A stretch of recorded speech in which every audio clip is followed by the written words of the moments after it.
Krauss. Hello, thank you for joining us. Hi, so glad to be here, Brenda. I know, we're so glad to have you. And the book is Making It. I've got all my little tabs that to all the areas I wanted to go back to. What today's kids need for tomorrow's world. So tell us where you're joining us from right now.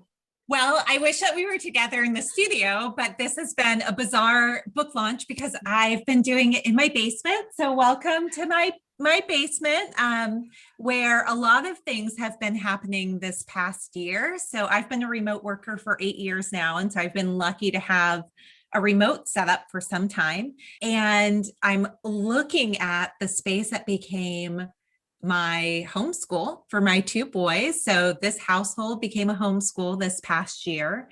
And then we are a multi-gen house. So one floor up is my husband working on issues in East St. Louis, and two floors up, my mother, my boy's tutu, is trying to wrangle my two boys into not interrupting our time together. You started Making It before everything kind of blew up in terms of the pandemic. What caused it to take shape, or how did this book even begin for you? So a little bit of the history here. I worked locally. The last place I worked locally was actually running a school in St. Louis on the campus of Rankin Technical College, and left local work about 8 years ago, a little bit more, in search of a question that I couldn't answer while running a high school, which was, what actually do kids need to be ready for adulthood? Because I had seen how different that was from meeting the requirements of a high school diploma. You know, that was about completing a degree versus really being ready for life after high school. And so over the course of 8 years, I've been working in the national space. And what I realized very early, but what continued across the years, was that in national work, I was privy to the conversations and the research and the information that I actually really needed when I was on the front lines, running a school and in a classroom. And there was this huge disconnect where people who are doing the work are often not a part of the conversations about the work or about the world that impacts the work. And what I mean is, I was also a part of conversations about how the workforce was changing and the economy and changes in higher education that I should have known when I was trying to prepare kids for that reality. So about 3 or 4 years ago, I started to think about what it might look like to write a book back to the front lines, back to people who should be in these conversations, who largely aren't. And to write a book in a way that is super accessible, really steeped in the research, but also easy to read, hopefully fun to read, and not very long. And so about 2.5 years ago, that process started. A publisher approached me, asked if I had a book to write, and I did. It was this one. And one of the things that I think has been powerful about the timing of this is making it as one of the first books on the market to actually talk about COVID, and to talk about the racial uprisings, and to talk about the economic realities, because the whole sort of premise is, we have very different kids who have very different lived experiences from our own. And the way in which they're oriented to the world is different. And the way in which the world is operating is different. And so what does that all mean in terms of what they need? So the timing of reviewing and editing in the middle of a pandemic was bizarre. Launching a book in the basement is super strange.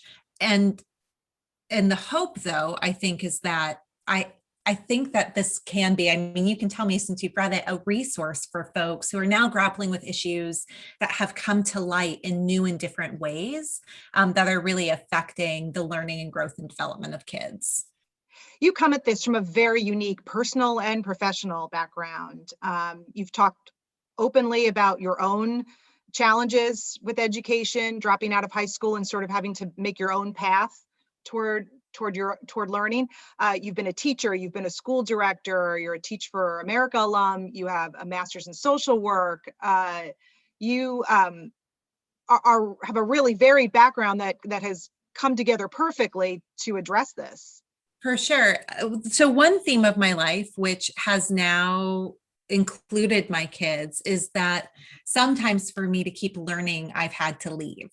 And that has been a strange part of the experience. Another is kind of the non-traditional, non-linear part of my academic journey. So you're right. So my last full year of school in the K-12 system that I fully completed was 8th grade, which is funny because I've spent most of my career talking about high school reform, talking about what high school has to look like. And the reality is I have very little personal experience as a high school student. Was a GED recipient in New Jersey, and really kind of found my way into college by way of a drug and alcohol treatment center. I had a caseworker, Frank, who imagined me in college when I did not. And every single day he would tell me about college. He would tell me which college I would go to. I think what was clear to me in my own story was this disconnect that I didn't have to follow the path that I was told you should in order to be ready.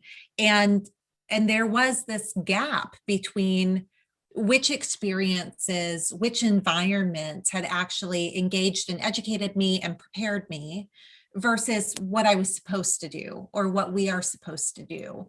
You learned all of these lessons in this book the hard way.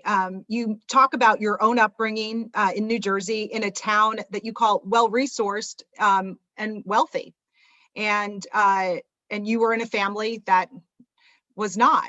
When I was growing up, I thought I was the poorest, and because I was poorer than everybody around me. And my clothes were junkier, and food scarcity was real, and financial scarcity was real. And in fact, I struggled with eating issues because I was so mortified about being one of the only kids to qualify for free lunch in the public school district.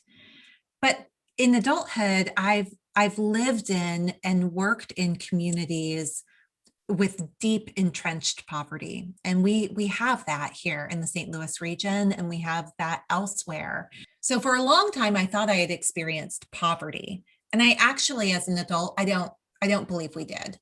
But I did experience deep inequality and what that looked like. And there were mental health issues in our family, and there were work changes in our family. And then we were just this brood of 5 kids in a small town. And in that experience, the systems and settings that were supposed to take good care of us, the schools, the after school programs, the faith institutions, had very strong ideas of what I was supposed to be when I grew up. And I'll tell you what, it's not this conversation. You know, I talk in the book about the role of social capital and what happens when young people come into relationship with people who expose and bring them into arenas of opportunity that are different than they would have experienced. And that's what I experienced when I went to college was, you know, it was an extremely opportunity and resource rich, much more so than even where I grew up area. And I was suddenly in relationship with people who imagined a very different future for me. And as they imagined it and sort of exposed me to it, I began to see that I actually could be in that and live into that. In making it, you detail the real impact of those inequalities and that feeling of living from sort of crisis to crisis and not being able to plan for a future.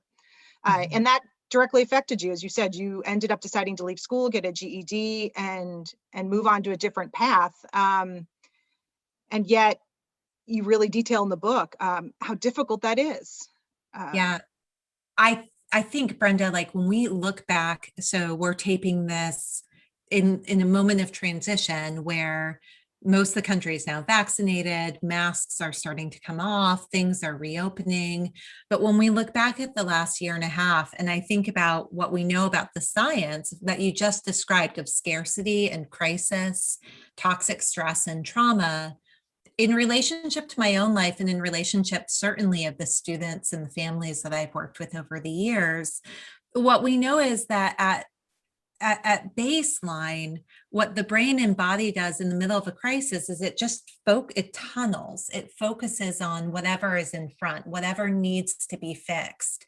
And it becomes really difficult to expend energy anywhere else because we're reserving and protecting the energy to resolve whatever is wrong, whatever needs to be fixed. And so when we think about the hundreds of thousands of kids in our greater region, when we think about the tens of thousands of kids in the city, and sort of move out, crisis for many was already present, and then it intensified in some major ways.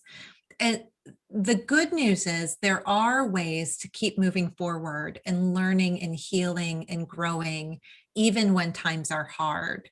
The bad news is if we don't put particular strategies and tactics in place, it's really impossible for a kid to do that. I mean, that is asking a heck of a lot of them. They have to override their wiring to self-protect and to survive.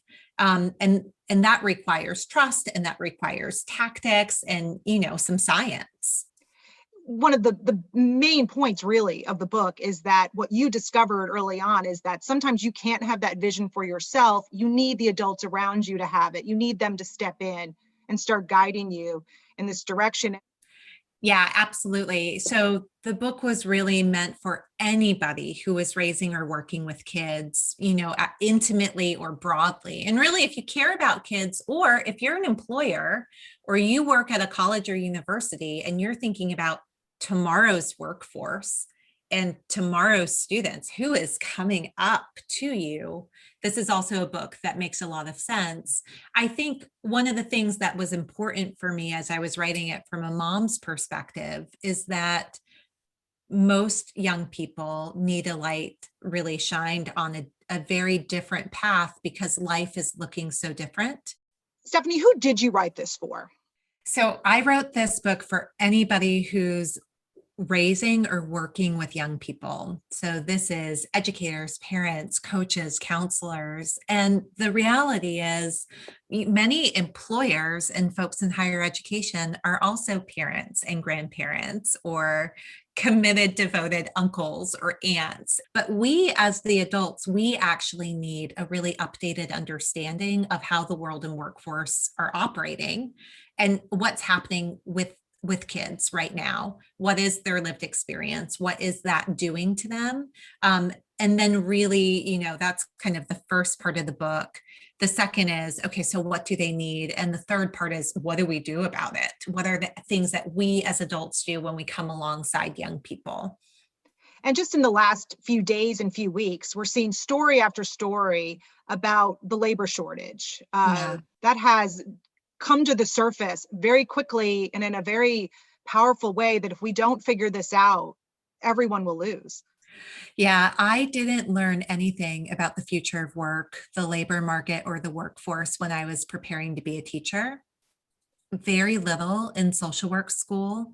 And certainly not even when I was leading a school. There was no requirement for it anywhere. And so I didn't get a good understanding of how the labor market operates until I was in national work. And that's a shame because I was off the front lines and that really could have impacted how I was helping and guiding my educators who were working for me and the students we were serving. Bottom line here is I think what we need to grapple with, all of us in the region, is that with the right resources and supports, today's kids could live, as a rule, not an exception, a 100-year life. It's a long time. And that means that you're looking at the prospect of an 80-year working life. And in that working life, you're going to have pandemics, you're going to have climate issues, you're going to have crises in the Middle East, you're going to have economic issues. I mean, any number of sort of volatility, disruptions, also accelerations in technology, that kind of thing. And so what we, I think, need to understand is this is about how do you prepare kids for a working life, for the possibility of many jobs, many different types of jobs, sometimes more than a job at a time. You talk a bit about how the US sort of stacks up to other education systems around the world. And it was interesting what you found out. For all our wealth and opportunity, we're not measuring up in a lot of key ways. Yeah, it's really interesting. I was talking to somebody just last week, and he was saying um, he needed to hire some folks for very specific, graphic designer, a website designer. And so he went on one of these new digital platforms to hire based on task. Okay, I need somebody just to come build my website. I want to pay someone to do that. And he had 50, 60 applicants in the first day, and not one was from the States. Everyone was from a different country. And I think it's a complicated answer, right? There are a lot of reasons why we are where we are and why things are in some ways getting worse. Where there's problem and possibility, I think, is in recognizing really one of these tenets of the book, which is our high school experience was not designed for this time. It was the way that we organized high school was designed to take farm kids and train them for factories. And now we need to train for the future. Our infrastructure is also designed for brick and mortar, for being in the building. And God, we saw what that looks like, right, in the last year. So when you start to go out to other countries, the systems are different and the impacts are different. The trades are at value with other what we would think about as like white collar careers, and there's a dignity in that, and there's a really intense training for it. And university is sort of a small group rather than everybody needing to go to university. And so I do think that we really need to diversify how we think about education preparation and training, how we think about apprenticeships, internships, work-based learning as being a really not just sort of over there for that career academy or career and technical ed program, but actually being essential for every kid in their high school experience. One of the things you really talked about and boiled down in making it is something called the four currencies. And in the book, you actually say a line that I really love, which is, adults who are raising and working with young people must become currency builders. What are these currencies, and tell us about them? I name these currencies that are really the ways that they're expendable resources, but we can learn them, we can earn them, we can inherit them from our parents, from where we come from, and we can strengthen them over time. But these are really the ways that we purchase opportunity. And those four currencies are competencies. So what can you do? What are the skills that you have? Credentials, they still matter. Employers want to see them. They're going to, if you have credentials, a diploma, a degree, certificates, it's going to be easier to get a job and to get better pay. And we just need to know that. Connections, who knows you, both the connections that help you from a support and love standpoint, but also the ones who help you in your career, who provide new opportunities, who open doors for you. And then the last one that I talk about, which we don't talk about in education enough, is cash. We need it. We need good old cash to be able to pay for things, and talking about, how kids can get that. So the middle of the book is, what are these four currencies? What does the research say? What does science say? How are they changing? So things that readers can look forward to is the competencies really deal with social, emotional, physical, and cognitive life. And there are things you can do that are as easy as like watching a movie from beginning to end instead of a bunch of YouTube videos, or going for a walk, in nature without being able to basically teach kids to unplug or plug in at will in terms of a tech world. Credentials updates our picture of what even is the post-secondary landscape. It's so much more than St. Louis University, UMSL, St. Louis Community College, or WashU. There are hundreds of thousands of credentialing options, and only half are being given by colleges at this point, which is crazy. Connections I mentioned. So this thinks about sort of social health and wealth. Who are the people that we need to just be our people? And then who are the people that we need to bring opportunity? And then, I mentioned cash. So that end of the book then is, what's our call as adults? What do we do with the kids in our lives? And then who do we look to partner with? So if I'm reading this and I'm a parent, what do I even look for in schools or in a teacher? What can I expect? What should I expect that they're talking about and thinking about? And if I'm an educator, how do I work with parents? How do I work with employers? How do I work with community organizations? So that role of partnership, that role of kind of redefining our work, I call it currency building, being currency builders is the charge. And then I'll say this last piece. And the book ends by saying that this is the beginning, that the goal is not for kids to just have a decent life, but to have a good one, a great one, a long and livable one. And I think that we can't do that unless the foundation is solid, really solid. The cornerstone is solid, but we can build from there. One of the things that you talk throughout your personal story and also through the book is the importance of mentors and connections, personal connections, which I think is so interesting because this whole digital revolution was supposed to sort of even a playing field in a lot of ways. But the truth is, those personal connections, who who you cultivate relationships with, who you stay in touch with, has a massive impact. Yeah.